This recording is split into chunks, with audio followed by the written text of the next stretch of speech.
Hello guys, आज चाहिँ म यति धेरै एक्साइटेड छु। म चाहिँ एउटा डग क्याफेमा आएको छु। सो हामी सँगै जान्छौँ भित्र। सो यो क्याफेको ओनर चाहिँ मान्छे हुँदैन, यताको डग्सहरू हुन्छ। किनभने यहाँ चाहिँ मान्छेहरूले कुकुरलाई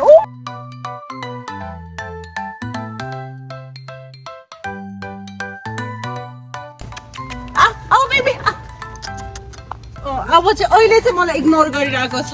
मेरो युट्युब एल्गोरिदम जसरी ट्रिट गर्यो।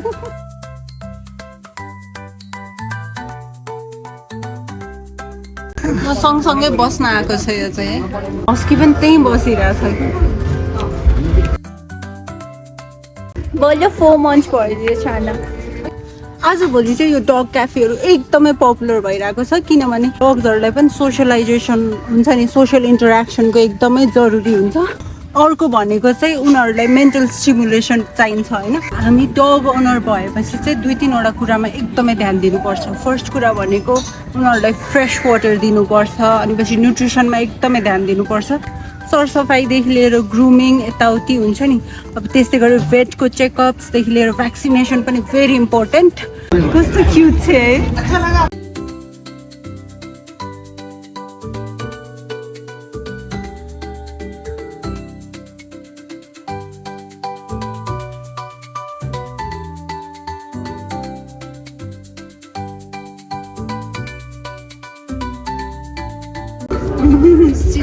बल्ल मिची पनि माने। Sit sit.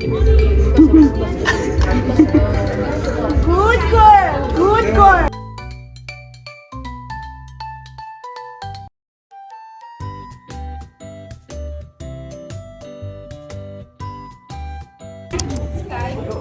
बेबी यता हेर न, यता यता हेर त, क्यामेरामा हेर। यिनीहरूले चाहिँ हाम्रो ह्याप्पी हर्मोन रिलिज गर्छ, अक्सिटोसिन, जुन चाहिँ हामीले कडल गर्दाखेरि हुन्छ भने उसको र मेरो चाहिँ कनेक्सन बढ्दै जान्छ होइन। अनि त्यो भएपछि चाहिँ हामीलाई पनि खुसी लाग्छ, अनि यो डग्सहरूलाई पनि असाध्यै खुसी लाग्छ। अनि त्यस्तै गरेर उनीहरूको ट्रस्ट पनि बिल्डअप हुँदै जान्छ। ऊ चाहिँ स्ट्रे डग हो। खै लग त तिम्रो फ्यामिलीकोमा।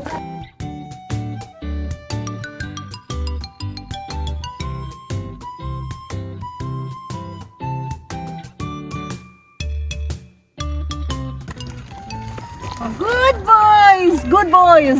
कुनै स्पेसिफिक ब्रिड भन्दा पनि स्ट्रे डग्सलाई पनि त्यत्तिकै माया गर्नुपर्छ, किनभने हामी भित्र थियौँ होइन। अनि टन्नै डग्सहरू थियो, बाहिरको स्ट्रे डग्सले त कस्तो माया लाग्दो गरेर खै त मलाई माया गरे भनेर हेरिरहेको थियो कि। अनि त्यही भएर हामी चाहिँ खुसुक्क आएर उसको फ्यामिलीलाई पनि गएर माया गऱ्यौँ। भनेपछि डग्स भनेको सबैजना इक्वल हो।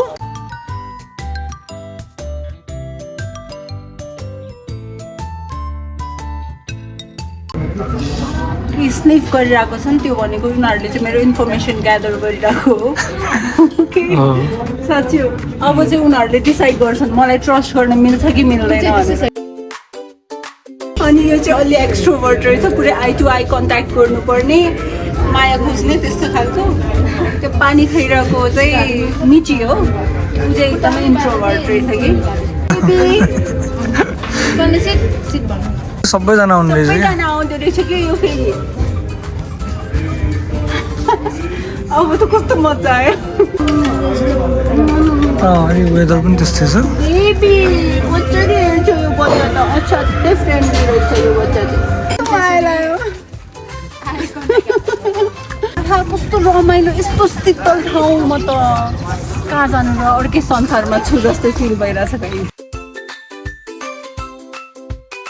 मेरो एउटा साथीले होइन, एउटा कुकुरको नाम चाहिँ सलमान खान एकदम मनपर्ने, अनि कुकुरको नाम सल्लु भइरहेको थियो। हजुरहरूलाई आजको भिडियो मन पर्यो भने please like, comment and subscribe, किनभने नेक्स्ट विक चाहिँ मैले कम्प्लिटली डिफ्रेन्ट ठाउँमा गएर हजुरहरूसँग टचमा हुने नै छु। By by, thank you.